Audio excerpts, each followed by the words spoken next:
पिछले एपिसोड में हमने देखा था कि जियान इस समय फर्स्ट फ्लोर की तरफ मूव कर रहा होता है और यहाँ पर ये जो फोर्सेस फेल करता है शायद कहीं ज़्यादा पावरफुल थे। अब इधर जियान एक बात से हैरान था कि गू यांग को इसने भी बचाया था, पर सामने वाला जो ये गू यांग है ये उसकी एक सोल बॉडी है। अब गू यांग जियान को बताने लगता है कि फिलहाल जो तुम हमारे एंसेंट क्लैन को देख रहे हो ये एक फॉरेन एविल क्लैन का बेस कैंप बन चुका है और हम जो लोग हैं इनके लिए भोजन की तरह काम कर रहे हैं और ये लोग हमें कंट्रोल भी कर रहे हैं। ये लोग वेट कर रहे हैं कि कब हमारे पावर से इनका किंग जागेगा और फाइनली हम सभी लोगों को ये मार देंगे। अब ये बंदा जियान को ये भी बताता है कि एलियन रेस ने इनको जानबूझ करके और इनके पूरे एरिया को सील कर दिया, तो बाहर के लोग को पता भी नहीं है और बाहर के लोगों को पता नहीं चले, इसलिए इन लोगों ने इसकी सोल बॉडी को यहाँ रखा और इसकी जो मेन बॉडी है उसको बाहरी लोग देख सकते हैं तो उनको शक भी नहीं होगा। अब जियान इससे पूछता है मतलब इनका जो मेन इवेंट है यानी एविल किंग को जगाने का उसमें कितना टाइम है। जियान को मालूम था इस बैटल को ये अकेले नहीं जीत सकता है। अब जियान फर्स्ट फ्लोर के डेंसर एरिया में एंटर करने की कोशिश करता है। यहाँ पर जो भी शायद वॉरियर्स थे सभी का स्ट्रेंथ 8 स्टार डाउ जियान के आसपास था और इसे कई लोगों की हड्डियां वगैरह दिखती है, मतलब कि यहाँ पर एविल क्लैन वालों ने कितने लोगों की जो ऑरा थी उनको एब्जॉर्ब कर लिया था। अब जियान सोचने लगता है इसका जो इमॉर्टल फ्लेम है अभी भी चारों फ्लेम से मिक्स नहीं हुआ है, इसे जल्दी से मौका पा करके इसको मिक्स करना पड़ेगा। और इसके दौरान ये भी सोचता है क्या ये जो डेविल पावर है क्या इसे अपने होली फ्लेम के साथ मिक्स करके ये यूज कर पाएगा, पर फिलहाल ये सोचता है पहले इसको अंकल गू युआन को ढूंढना पड़ेगा यानी कि जुनेर के पप्पा को। अब जियान इस समय अपने ऑरा को पूरी तरह से सप्रेस कर लिया रहता है डेमोनिक पावर की मदद से। इसे पता नहीं था पर जो फर्स्ट फ्लोर पर मेन हॉल था वहां के लोगों को एविल क्रिएचर्स को पहले ही पता चल गया था कि यहाँ पर एक बंदा आ चुका है और वही वो जो सन ऑफ लाइट था उसने भी उस बंदे को हरा दिया था और ये भी फर्स्ट फ्लोर की तरफ अब मूव कर रहा था। अब इधर जो एविल क्रिएचर्स का मेन हॉल था यहाँ पर एक पावरफुल बंदा था, इसका नाम था फेंग जेजुन, तो हम फिलहाल इसे फेंग ही बोलेंगे। इससे जो इसका लीडर रहता है कहता है कि तुम यहाँ पर क्या कर रहे हो, कुछ लोग एंटर कर गए हैं। अब जब ये बंदा ये डांटता है इसको फेंग को तो ये बोलता है ये मेरी गलती है, ये तुरंत यहाँ से निकलता है। अब लियू हाउ जो रहता है फर्स्ट फ्लोर के आसपास आ चुका था और इसमें अभी भी ये छिपा हुआ था। तभी इसके आसपास का स्पेस खुलता है और एक पावरफुल ब्लैक गैस निकलती है और इस गैस के कारण अब लियू हाउ को सामने वाला बंदा देख सकता था और ये कोई और नहीं बल्कि वही बंदा फेंग था और इसका स्ट्रेंथ जो था 8 स्टार डाउ जियान के लेट स्टेज में था। फेंग भी हैरान था कि सामने वाला बंदा इसके पास लाइट एट्रीब्यूट है, मतलब कि ये होली सी का बंदा है। लियू हाउ भी इसे देखकर काफी खुश होता है, अगर इसे मार देगा तो पोप वैसे भी इसका प्रमोशन कर देंगे। अब लियू हाउ जब इस पर अटैक करने वाला था ये बंदा फेंग अपना पावरफुल डोमेन पावर यूज कर देता है। लियू हाउ को कुछ भी परेशानी नहीं हो रही थी, हालांकि ये थोड़ा बहुत सप्रेशन तो फील कर रहा था पर इसके अंदर भी कई सारी मिस्ट्रीज हैं। अब इधर जियान आगे मूव कर रहा था और ये जो गू युआन अंकल का सोल जेड पावर था उससे इन्हें सेंस करने की कोशिश कर रहा था, पर इसकी ऑरा भी काफी ज्यादा वीक थी और ये फील कर रहा था कि अंकल गू युआन आसपास ही हैं, फिर भी इनका परफेक्ट लोकेशन नहीं मिल रहा था इसे। आगे बढ़ते बढ़ते इसको फिर से एक बैरियर दिखता है और ये तुरंत ही अपने पावरफुल सोल पावर से इस बैरियर को तोड़ देता है और यहाँ पर इसे मतलब जेल वगैरह दिखने लगते हैं। अब जियान देखता है इस जेल के अंदर में इसको एक फैमिलियर फिगर दिखते हैं और फ्लक्चुएशन भी सेम निकल रहा था, ये कोई और नहीं बल्कि अंकल गू युआन थे। और जब अंकल गू युआन सुनते कि जियान इनको अंकल गू युआन बुला रहा है ये भी हैरान थे कि कौन है यहाँ पर। ये पहचान जाते कि सामने वाला बंदा जियान ही है और इसके में मतलब 10-20 साल में कुछ खास चेंज नहीं आया है दिखने के रूप में। और जियान को देखते ही थोड़ा सा स्माइल करते हैं और इस दौरान इनकी आंखों में थोड़े आंसू भी थे। अब जियान भी अपनी सोल पावर से देखता है कि ये काफी लंबे समय से मानो इनको कैद किया गया है और इसका मेन कारण यही था कि जो एंशिएंट क्लैन के लोगों को वो एविल क्रिएचर्स कंट्रोल कर रहे थे, ये जो गू युआन थे उनकी बात नहीं मान रहे थे। गू युआन भी जियान को यहाँ से निकलने को कहते हैं। अब जियान भी इनसे माफी मांगता है कि मैं काफी लेट कर दिया यहाँ पर आने में। गू युआन भी कहते हैं तुम टेंशन मत लो, तुम आ गए वही बड़ी बात है। अब जियान इस समय इनके जो प्रिजन रहता है उसको भी तोड़ दिया रहता है और इनको सपोर्ट कर रहा था। अब ये जुनेर के बारे में पूछता है इनसे और जियान काफी गुस्से में था। ये बोलते तुम टेंशन मत लो, जुनेर सुरक्षित है और वो एक सैक्रेड प्लेस यानी फॉरबिडन एरिया में इस समय प्रैक्टिस करने गई हुई है। उस जगह को एंशिएंट सैक्रेड प्लेस कहा जाता है। अब जियान इनसे कहता है मैं आपको और जुनेर को फिर डाउ की वर्ल्ड ले जाऊंगा ये मैटर खत्म करने के बाद। हालांकि फर्स्ट फ्लोर पर कई लोग थे पर अगर अंकल गू युआन और हेवनली एम्पर को छोड़ दिया जाए तो बाकी सभी भी सोल बॉडीज थी, पर इनकी दोनों की रियल बॉडीज थी यहाँ पर। अब जियान इनसे कहता है कि मैं पियरलेस एम्पर को भी बचा लूंगा पर इसके बाद मैं एंशिएंट सैक्रेड प्लेस यानी कि फॉरबिडन एरिया में जाना चाहूंगा जुनेर से मिलने के लिए। अब गू युआन जियान को बोलते हैं तभी जियान यहाँ पर जो लास्ट बैरियर था सील का उसे भी तोड़ देता है। अब गू युआन जब सुरक्षित हो जाते हैं तो ये चिल्लाते हैं, इनकी आवाज सुनकर के पियरलेस एम्पर भी समझ जाते हैं इनको एक दूसरे वाले जेल में बंदी बनाया गया था। ये जानते थे कि गू युआन बुला रहा है और गू युआन काफी खुश थे कि हम आपको बचाने आए हुए हैं। पियरलेस एम्पर भी हैरान थे कि मतलब ये बंदा छूट कैसे गया। गू युआन दिखाता है जियान की तरफ, पर इस दौरान गू युआन कहते हैं कि अगर आपको ये तो बचा देगा पर इसे जो एंशिएंट सैक्रेड प्लेस है वहां पर जाना है और उसकी चाबी तो आप ही के पास है। और जियान कहता है हाँ मैं जुनेर का हस्बैंड हूँ। अब जो पियरलेस एम्पर थे कि जियान झूठ तो नहीं बोल रहा, कहीं इसको एविल क्लैन वाले मैनिपुलेट तो नहीं कर रहे हैं। ये जियान के फोरहेड की तरफ अपने ऑरा से सेंस करते हैं, ये समझ जाते हैं ये बंदा सही बोल रहा है। अब ये मन ही मन बुत बताते हैं इसका स्ट्रेंथ 7 स्टार डाउ जियान के लेट स्टेज में है। इसके पास होली फ्लेम है, फिर भी ये इतना काफ़ी नहीं है कि मेरी शिष्या यानी कि जोनेर को पा सके। अब इनके भी मतलब जो बेड़ियां बंधी हुई थी जियान तुरंत ही तोड़ देता है। ये दोनों लोग शायद 10 साल से ऊपर से बंद थे। अब जियान देखता है अंकल गु युआन का जो स्टैंड था वो 5 स्टार डाउ जियान पर था, और वहीं जो पियरलेस एम्परर थे वो 8 स्टार डाउ जियान के लेट स्टेज में थे शायद। पर इनकी ऑरा इस समय काफ़ी ज़्यादा वीक थी, और इस समय ये लोग कल्टीवेट करना शुरू करते। तब यहाँ पर एक आवाज़ आती है और ये कहती है मतलब एक 7 स्टार डाउ जियान का बंदा तुम हमारे एरिया में आकर के इन दोनों को बचा कर ले जाओगे। और इसका ऑरा भी कहीं ज़्यादा पावरफुल था, शायद ये भी 8 स्टार डाउ जियान के लेट स्टेज में ही थी। पियरलेस एम्परर कहते हैं मुझे लगा ही था ये आ ही जाएगी। अब ये एक वुमेन थी, इसके बॉडी पर ब्लड मिस्ट को साफ देखा जा सकता था। जियान भी इसकी पावर को फील करके थोड़ा सा डर जाता है और ये अपने होली फ्लेम से अपने तीनों को प्रोटेक्ट करने लगता है। अगर पियरलेस एम्परर इस समय अपने पीक पर होते तो शायद इस वुमेन को ये बराबर का टक्कर दे सकते थे, पर फिलहाल ये काफी ज्यादा वैसे भी कमजोर थे। अब जियान तुरंत इनसे कहता है पियरलेस एम्परर से कि क्या आप अपने एंसेंट क्लैन के जो पावरफुल लोग हैं, सुप्रीम लीडर्स, उनको बुला सकते हो। ये सुनते ही हम इसे स्नेक वुमेन कहेंगे। तो ये स्नेक वुमेन कहती वैसे भी मैंने यानी इनके एविल क्लैन वालों ने सुप्रीम लीडर्स और इनके बीच का कनेक्शन काट दिया, मतलब वहां पर भी एक सील बना दिया है। अब जियान इनसे कहता है मैं इसे रोकता हूं और आप लोग यहाँ से निकलिए। अब यहाँ से गु युआन और पियरलेस एम्परर निकलने लगते हैं। गु युआन थोड़ा चिंतित थे जियान के लिए, पर पियरलेस एम्परर कहते हैं वो बंदा मुझे थोड़ा अलग ही लग रहा है, वो अपने को संभाल सकता है, फिलहाल हमें निकलना चाहिए। अब जियान भी इस बंदी का सामना करने के लिए तुरंत ही अपने ड्रैगन गॉड ट्रांसफॉर्मेशन साथ में फाइटिंग सोल को भी बाहर निकाल देता है। फिर भी ये वुमेन कहती तुम काफी वीक हो बच्चे। अब इसके पास मानो बिच्छू का पावर और साथ में स्नेक का पावर रहता है। इन दोनों के पावरफुल कॉम्बिनेशन से ये जियान पर अटैक कर देती है। जियान दिमाग लगाता है और तुरंत इसके पावर से मतलब इसके स्नेक पावर से ये इसको सील कर देती है। ये बिल्कुल भी हिलता नहीं है, पर ये वुमेन भी जानती थी कि जियान के पास होली फ्लेम है तो ये इसे मारेगी नहीं। अब जियान को लेकर के ये पियरलेस एम्परर और गु युआन को फॉलो करने लगती है, क्योंकि उन्हीं के पास होली लैंड जहां पर की जोनेर प्रैक्टिस कर रही है वहां पर जाने का चाबी है।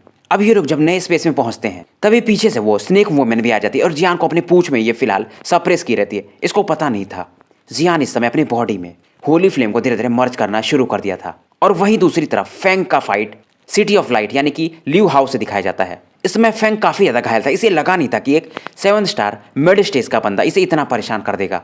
अब ल्यू हाउ भी काफी और एरोगेंट था, ये कहता है तुम लगता है मेरा नाम नहीं जानते हो, मेरा नाम है सन ऑफ लाइट।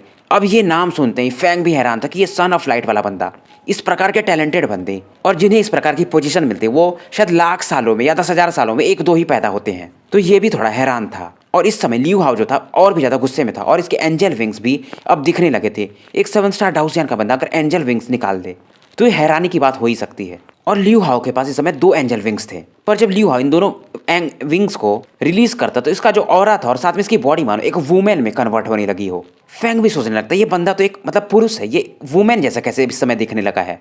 और इस प्रकार की हरकत इसने अपनी दुनिया में अपने जीवन में पहली बार देखी रहती है। और इधर ल्यू हाउ के अंदर में एक अलग ही किलिंग इंटेंट जाग चुका था। फेंग भी अपना कैलकुलेशन करने लगता है, ये समझ जाता है इस बंदे की बॉडी में 2 प्रकार के सोल हैं। मतलब ल्यू हाउ के बॉडी में 2 सोल रहते हैं, एक तो इसका खुद का सोल है और दूसरा soul of the goddess of slaughter का सोल है, यानी कि जो बस किल करना ही जानती है। ये समझ जाता है ये मैटर काफी गंभीर है, इसे अपने एविल किंग को इसके बारे में बताना पड़ेगा। ये यहाँ से भागने को देखता है। ल्यू हाउ समझ जाता है ये भागना चाहता है। ल्यू हाउ तुरंत एक पावरफुल लाइट एट्रीब्यूट का अटैक इस पर यूज कर देता है। इसका नाम था लाइट कट, और इस दौरान ये अपने लाइट एट्रीब्यूट से एक पावरफुल स्वॉर्ड बनाता है और फेंग की तरफ लॉन्च कर देता है, जो फिलहाल भागने की कोशिश कर रहा था। फेंग कोशिश तो करता अपनी बॉडी को बचाने का, पर यह नाकामयाब था और ल्यू हाउ के द्वारा ये फाइनली मारा जाता है। तो यहाँ पर एक और मिस्टीरियस बात सामने आती है। ल्यू हाउ इसे मारने के बाद जोनेर को याद करने लगता है, क्योंकि इसके बॉडी में जो दूसरा वाला सोल था गॉडेस ऑफ स्लॉटर, अगर उसके पावर को इसको स्टेबलाइज करना है तो इसे एक होली फ्लेम चाहिए, और अगर इस पावर को ये स्टेबलाइज कर ले तो ये आराम से रीइंकार्नेशन पर जा सकता है, और इसके लिए शायद इसको जोनेर की जरूरत थी। अब इस दौरान ये सोचता है अगर जोनेर इसे मिल गई तो ये आराम से रीइंकार्नेशन पर जा सकता है और इस दुनिया पर ये राज कर सकता है। और इस दौरान ये एक अलग ही विकेट स्माइल दे रहा था। अब जो एंशिएंट क्लैन में जो एविल क्लैन वाले लोग आए थे उनमें से जो टॉप 3 बंदे थे उसमें से फेंग था। फेंग को इस समय ल्यू हाउ ने मार दिया था। वहीं वो जो स्नेक वुमेन थी उसका फाइट गु युआन, पियरलेस एम्परर और जियान से चल रहा था, और फिलहाल जियान इसके हिसाब से इसके पूंछ में बंधा हुआ है।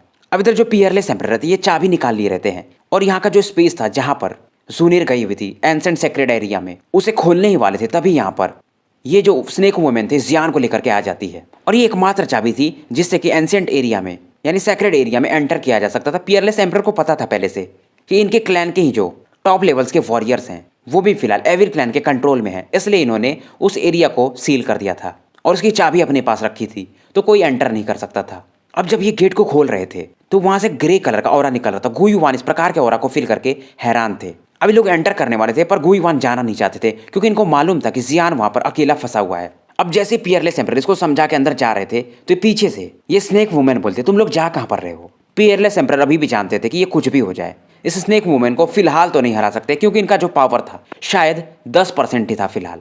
अब इधर जियान चुपचाप अपने सोल रियल में ही 5 प्रकार के फ्लेम को मर्ज कर रहा था, तो बाहर के लोग नोटिस भी नहीं कर सकते थे। और इस समय स्नेक वुमेन का ध्यान गुइवान और पियरलेस एम्परर पर रहता है। अब इधर गुइवान तुरंत अपने सोल पावर से गुइवान से कहता है क्या आप थोड़ा समय बांध सकते हो। गुइवान समझ जाते हैं जियान कुछ तो मतलब पावरफुल अटैक तैयार कर रहा है। अब क्योंकि पियरलेस एम्परर भी एक पीक के वॉरियर थे तो ये समझ जाते हैं जियान एक पावरफुल फोर्स बना रहा है और इसकी बॉडी में जो प्रेशर ये सेंस करते हैं इस प्रकार का अटैक तो शायद ये भी न झेल पाए। अब इधर ये जो स्नेक वुमेन रहती है पियरलेस एम्परर के हाथ से वो चाबी छीन लेती है। स्नेक एम्परर पियरलेस एम्परर इससे फाइट करने की कोशिश करते हैं पर फिलहाल ये इसको हरा नहीं पा रहे थे।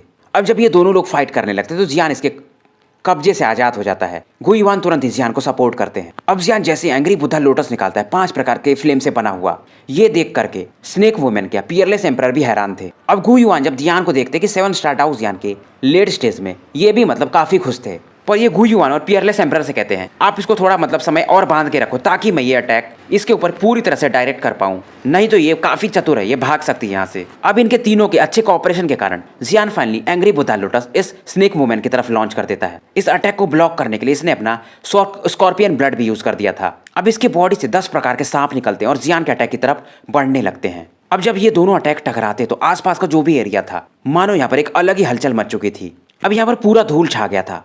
पियरलेस एम्परर इस समय जियान की तरफ देख रहे थे और कहते ये बंदा मैंने जितना सोचा था ये उससे कुछ अलग ही लेवल पर है। इनके हिसाब से अगर ये इस प्रकार का अटैक इनके पीक पर भी आता तो ये भी सीरियसली इंजर्ड तो हो ही जाते। पर जियान इस समय उसी धूल की तरफ देख रहा था जहां पर वो स्नेक वुमेन थी और ये कहता है मुझे मालूम है तुम अभी मरी नहीं हो तो बाहर आ जाओ। अब ये स्नेक वुमेन भी बाहर आती है और एक अलग ही किलिंग इंटेंट के साथ जियान से कहती है मैंने तुम्हें लगता है अंडर एस्टिमेट कर दिया। अब ये तुरंत ही फिर से एक बार 4 ब्लड स्नेक से जियान को एम करके लॉन्च कर देती है अपना अटैक। पर ये जो अटैक था जो 10 स्नेक अटैक था उससे भी कहीं ज्यादा कंडेंस पावर में रहता है पियरलेस एम्परर के हिसाब से, क्योंकि जियान वैसे भी थक गया है और इस अटैक को तो ये भी ब्लॉक नहीं कर सकते थे। पर जियान तुरंत ही सामने आता और वो नो फेज स्लैश अटैक जो कि इसने अभी गू किंग कॉन्ग से वो सीक्रेट स्क्रॉल लेकर सीखा था वो ये अटैक यूज करता है और तुरंत ये चारों सांप भी मारे जाते हैं। और इस दौरान ये स्नेक वुमेन खून की उल्टी करने लगती है, ये भागने को देखती है पर जियान तुरंत ही पियरलेस एम्परर को कहता है और ये अपने विंड पावर एट्रीब्यूट से यहाँ पर एक हवा वाला जेल बना देते हैं और इस स्नेक वुमेन को सील कर देते हैं। अब पियरलेस एम्परर भी काफी जियान से प्रभावित होते हैं और जियान का कंधा थपथपाते हैं। पर गुइवान अपने बाकी एंशिएंट क्लैन के लोगों के लिए थोड़ा चिंतित थे। पर जियान इनसे कहता है मेरे हिसाब से हम सभी को एंशिएंट सेक्रेट प्लेस में एंटर कर जाना चाहिए और हमें इस सरपेंट को भी लेकर चलना चाहिए। पियरलेस एम्परर कहते हैं कि नहीं ये सही नहीं रहेगा क्योंकि कुछ भी हो उसका स्ट्रेंथ लेट स्टेज में है। पर जियान कहता है उसका आप टेंशन मत लीजिए और ये तुरंत इस वुमेन के आसपास 6 प्रकार के सीलिंग टेक्निक से इसे अच्छा खासा सील कर देता है। और फाइनली पियरलेस एम्परर उस गेट का चाबी खोल देते, मतलब उस गेट को अपने इस की से खोल देते हैं और ये तीनों उस एंशिएंट सेक्रेट प्लेस में एंटर कर जाते हैं। वहीं जियान मन ही मन काफी ज्यादा इस समय इमोशनल था कि जुनेर फाइनली मैं आ गया हूं तुमसे मिलने। पर लियू हाओ यहाँ पर पहुंच नहीं पाया था। तो यही था ये होली लैंड। इस जगह को देख करके पियरलेस एम्परर के अलावा जियान और अंकल गुजुआन काफी हैरान थे क्योंकि यहाँ पर जो ऑरा था कहीं ज्यादा स्ट्रॉन्गर था। आगे बढ़ते बढ़ते गुजुआन की नजर एक पेड़ की तरफ जाती है और ये कहते हैं वो क्या चीज है। वहां पर इन्हें काफी बड़ा कोकून दिख रहा था जो कि शायद 10 मीटर के साइज का होगा पर ये इनसे अभी काफी दूर था। उम्मीद है आप लोग कोकून समझते होंगे, मतलब एक प्रकार का शेल जिसके अंदर कोई हो सकता है और वहां से मतलब गोल्डन लाइट बाहर निकल रहा था। पियरलेस एम्परर समझ जाते हैं क्योंकि किसी के पास अगर हेवनली फ्लेम हो 4थे नंबर का जिसे कि हम गोल्डन एम्परर फ्लेम भी कहते हैं जो कि जूनियर के पास था, तो इसी से ये मतलब एंशिएंट क्लैन जो है यहाँ पर पावरफुल लोगों का ये इनहेरिटेंस पावर हासिल कर सकती है। जियान भी कहता है मैं वहां से जूनियर का ऑरा को फील कर सकता हूँ और ये काफी ज्यादा एक्साइटेड था। अब ये जो सरपेंट स्नेक थी ये भी अब जाग जाती है, ये भी हैरान थी ये कहाँ पर है। अब जियान इसकी तरफ देखता और कहता है कि तुम्हारे एविल क्लैन में कितने लोग हैं। ये जियान से कहती तुम मुझे कितना भी टॉर्चर कर लो मैं तुम्हें बताने वाली तो नहीं हूँ, अगर तुम मुझे मार भी दोगे तो मुझे कोई फर्क नहीं पड़ता है। ये कहते तुम लोग टेंशन मत लो, जैसे ही हमारे एविल किंग सक्सेसफुल हो जाएंगे तुम लोगों के लिए कुछ ही समय है, चंद पल एंजॉय कर लो। अब ये लोग टॉप ऑफ माउंटेन की तरफ जाने लगते हैं। माउंटेन के सबसे पीक पर जूनियर थी शायद जो कि समय गोल्डन कोकून से पूरी तरह से कवर थी। पर माउंटेन में जब ये लोग बढ़ने लगते जो प्रेशर फील कर रहे थे ये लोग हैरान थे, मतलब सभी के पसीने छूटने लगे थे। ये जगह जो था रेस्टिंग प्लेस माना जा सकता है इनके एंसेस्टर्स के गू क्लैन वालों का। तो जियान को ये लोग वैसे भी आगे नहीं बढ़ने दे रहे थे और इस समय जियान का जो जायो क्लैन का ब्लड लाइन था मानो कहीं ज्यादा उबाले खा रहा हो और इसमें जायो क्लैन का टैटू भी एक्टिवेट हो गया था। पियरलेस एम्परर जब देखते कि जियान जायो क्लैन का है इनको याद आने लगती पुरानी बातें जायो क्लैन से रिलेटेड और ये जियान से कहते तुम काफी लकी हो। पर ये जो कोकून था जहां से ये पावर आ रहा था, यहाँ पर जियान एक होली फ्लेम का पावर भी फील करता और साथ में रिनकार्नेशन लेवल का भी मानो वहां पर कोई पावर हो। हालांकि लोग कोकून से 100 मीटर की दूरी पर थे, पर आगे बढ़ना इन तीनों का मुश्किल हो गया था। इतना ज्यादा यहाँ पर प्रेशर ये लोग फील कर रहे थे। जियान को जूनियर से मिले हुए शायद 10-15 साल हो गए थे और वैसे भी जूनियर इसका पहला प्यार थी और ये जानता था कि जूनियर यहाँ पर इसीलिए एंटर की है ताकि फ्यूचर में ये जियान की मदद कर सके और ये किसी मामले में जियान के लिए बर्डन न बने। गु युआन भी समझ जाते जियान क्या सोच रहा है। ये बोलते तुमने कुछ गलत नहीं किया है, तुम आ गए ना, यही बड़ी बात है और जूनियर तुमसे मतलब कोई भी शिकायत नहीं करने वाली है। अब यहाँ से जो एनर्जी पावर निकल रहा था जियान वगैरह को मानो पीछे ढकेल रहा हो। अब जियान इनसे तुरंत ही कहता है आप लोगों ने मुझे बताया नहीं, यहाँ पर एक होली फ्लेम है। अब इधर जो स्नेक वुमेन भी थी वो भी सोचने लगती होली फ्लेम इस लेवल का। यहाँ पर एक ऐसा होली फ्लेम था जिससे मतलब सभी लोग खौफ खाते थे आसपास में डोयून कॉन्टिनेंट वाले।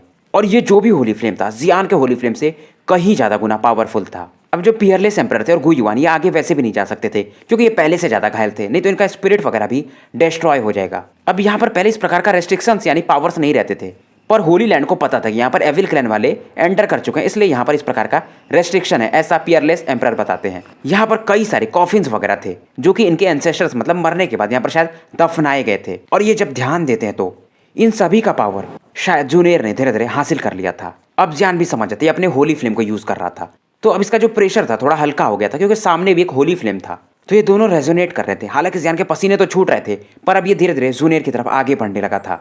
अब जो स्नेक वुमेन थी जब ये ऑरा फील करती है यहाँ पर जो एंशिएंट लोग हैं जो मर चुके हैं और साथ में जूनियर की बॉडी से, तो ये भी थोड़ा डरने लगती है क्योंकि इसको मालूम था ये जो होली फ्लेम है सामने वाला ये 8वें नंबर का होली फ्लेम है। और जियान भी इस चीज को अब फील कर चुका था और इसके सामने जो लड़की बैठी हुई थी समय कोकून धीरे धीरे खुल गया था। ये जूनियर थी जिसके बारे में जियान दिन रात सोचते रहता था, पर फिर भी जूनियर के आसपास एक गोल्डन फ्लेम साफ जल रहा था और ये होली फ्लेम था। इस होली फ्लेम का नाम 9 मिस्टीरियस होली फ्लेम है और ये 9 मिस्टीरियस होली फ्लेम गू क्लैन का कोई फ्लेम नहीं था बल्कि एक पावरफुल वॉरियर थे जिनका नाम जियो जुआन था और ये एविल क्लैन से फाइट कर रहे थे और ये उस समय रिइंकार्नेशन लेवल पर थे और इनका गू क्लैन के जो लीडर थे उस समय के उनसे अच्छा रिलेशन था।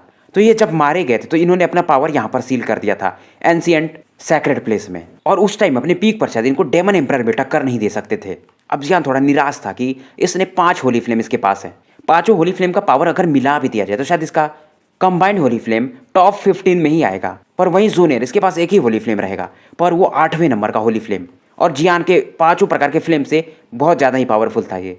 पर फिर भी ये थोड़ा खुश था कि कुछ भी हो ये तो इसकी वाइफ ही है। अब जियान सोचने लगता है इसको जो भी लोग मिलते हैं सब साला अलग ही लेवल पर मिलते हैं, जैसे कि येंगिंग ये भी एक होली फ्लेम है और प्लस इसके पास एक और अकेसिया होली फ्लेम आ चुका है। दूसरी वहीं कालिन 10 प्रकार 10 कलर्ड हेवन सॉलिंग पाइथन का पावर और जब ये फुली से मास्टर कर लेगी तो ये भी रिइंकार्नेशन लेवल पर जल्दी ही पहुंच जाएगी। अब वहीं पियरलेस एम्परर जियान से तुरंत ही कहते हैं अपने होली फ्लेम से जूनियर का मदद करो इस होली फ्लेम को पूरी तरह से डिवोर करने में। अब जियान जब अपने फ्लेमिंग मंत्र को एक्टिवेट करता है और जूनियर की मदद करने की कोशिश करता है, पर वो जो 8वें नंबर का होली फ्लेम था उसकी वजह से जियान की बॉडी मानो जलने लगती है। गु युआन चिंतित थे क्योंकि कुछ भी हो जियान है तो इनका दामाद, क्योंकि इस समय जियान की हालत काफी खराब हो रही थी। पर पियरलेस एम्परर इसे समझाते हैं कि जियान को कुछ नहीं होगा, वो दोनों पति पत्नी हैं, तो उनका स्पिरिचुअल एनर्जी कहीं ना कहीं एक दूसरे से कनेक्टेड होगा ही। अब इस दौरान जियान जब इसके पास आ जाता है, इसका मदद तो कर रहा था, अब इसको पुरानी कहानियां सुनाने लगता है। पर पियरलेस एम्परर इस समय कहते हैं इस लड़की के पास मेरे हिसाब से वो जो जी जुआन थे जिन्हें कि 9 प्रोफाउंड फायर लॉर्ड भी कहा जाता है, उसने मतलब इस लड़की जूनियर ने उनका रिइंकार्नेशन मार्क एक्टिवेट कर लिया है। अब जियान भी देखता है इसके फोरहेड पर एक मार्क था, मतलब इनका जो सबसे पावरफुल टेक्निक था जिसे कि 9 गोल्डन क्रोज कहा जाता है, ये लड़की धीरे धीरे मास्टर कर लेगी तो फ्यूचर में ये आराम से रिइंकार्नेशन लेवल पर चली जाएगी। तो जूनियर के पास जो पावर्स थे इसके एंशिएंट क्लैन के जो लोग थे उनका इनहेरिटेंस पावर, प्लस इसके पास एक 8वें रैंक का Holi flame 9 mysterious Holi flame और प्लस इसको जो जी जुआन था उनका रिइंकार्नेशन पावर भी मिल गया था जिसे कि हम 9 प्रोफाउंड फायर कहते हैं और इनका अटैक भी। अब धीरे धीरे रिइंकार्नेशन पावर और होली फ्लेम को जूनियर फाइनली एब्जॉर्ब कर लेती है और यहाँ पर थोड़ी हलचल होने लगती है, मतलब ये अब धीरे धीरे अपनी आंखें खोलने लगी थी। तो भाई लोग स्टोरी यहीं पर समाप्त करते हैं और मिलते हैं सुबह एक नए वीडियो के साथ। शुभ रात्रि।